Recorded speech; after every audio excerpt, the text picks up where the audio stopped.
গাজায় আগ্রাসনের নিন্দা জানালেও গোপনে ইসরায়েলকে অস্ত্র সরবরাহ করেছে অনেক দেশ। তেল আবিবের কর কর্তৃপক্ষের নথি বিশ্লেষণ করে এই তথ্য প্রকাশ করেছে আন্তর্জাতিক গণমাধ্যম আল জাজিরা। দাবি, দেশটির কাছে যুদ্ধের সময় অস্ত্র বিক্রি করেছে কমপক্ষে 52টি দেশ ও স্বায়ত্তশাসিত অঞ্চল। তালিকায় ব্রাজিল, চীনের মতো দেশ রয়েছে যারা প্রকাশ্যে গাজায় গণহত্যার নিন্দা জানিয়ে আসছে। প্রতিবেদনের তথ্য অনুযায়ী যুদ্ধকালীন 2 বছরে 2500-এর বেশি অস্ত্র এবং যন্ত্রাংশের চালান প্রবেশ করেছে ইসরায়েলে। বাংলাদেশের প্রথম ইমিউনিটি বুস্টার সমৃদ্ধ ফ্যান্টাস্টিক হ্যাপি এনার্জি বিস্কিট। একসময়ের প্রাণচঞ্চল গাজা উপত্যকা আজ ধ্বংসস্তূপের নগরী। যুদ্ধবিমানের গর্জন, বিস্ফোরণের বিকট শব্দ আর স্বজন হারানো মানুষের আহাজারি এখানে নিত্যদিনের বিষয়। একখণ্ড রুটির চেয়েও সস্তা মানুষের জীবন। এমন পরিস্থিতির জন্য ইসরায়েল সরাসরি দায়ী হলেও পরোক্ষভাবে জড়িত বিশ্বের আরও অন্তত 52 দেশ ও স্বায়ত্তশাসিত অঞ্চল। ইসরায়েলি ট্যাক্স অথরিটির আমদানি সম্পর্কিত তথ্য বিশ্লেষণ করেছে আল জাজিরা। অনুসন্ধান শেষে জানিয়েছে 2022 সাল থেকে 2025 সাল অবধি ইসরায়েলকে অস্ত্র বিক্রি করেছে ইউরোপ, এশিয়া, উত্তর আমেরিকা ও দক্ষিণ আমেরিকার বহু দেশ।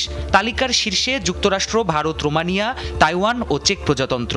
অবাক করা তথ্য হচ্ছে, প্রকাশ্যে চীন, ব্রাজিল গাজায় গণহত্যার বিরুদ্ধে সরব থাকলেও গোপনে ইসরায়েলে অস্ত্র ও সামরিক সরঞ্জাম রপ্তানি করেছে।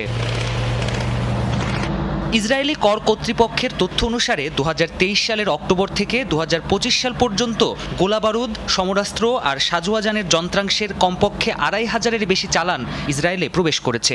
বিভিন্ন দেশ থেকে প্রায় 88 কোটি 56 লাখ ডলার মূল্যের সমরাস্ত্র কিনেছে ইসরায়েল। 2024 সালে গাজা উপত্যকায় গণহত্যার যৌক্তিক ঝুঁকি রয়েছে বলে সতর্ক করে আন্তর্জাতিক বিচার আদালত আইসিজে। তা সত্ত্বেও জাতিসংঘের গণহত্যা কনভেনশনের স্বাক্ষরকারী বহু দেশ ইসরায়েলে অস্ত্র বিক্রি অব্যাহত রাখে। কিছু ক্ষেত্রে আরও বেড়ে যায় দেশটিতে অস্ত্র রপ্তানি। এসব দেশকে গণহত্যার সহযোগী দেশ হিসেবে অভিহিত করেছেন বিশ্লেষকরা। কিছু দেশ গণহত্যা প্রতিরোধের দায়িত্বকে খুবই হালকাভাবে নিচ্ছে।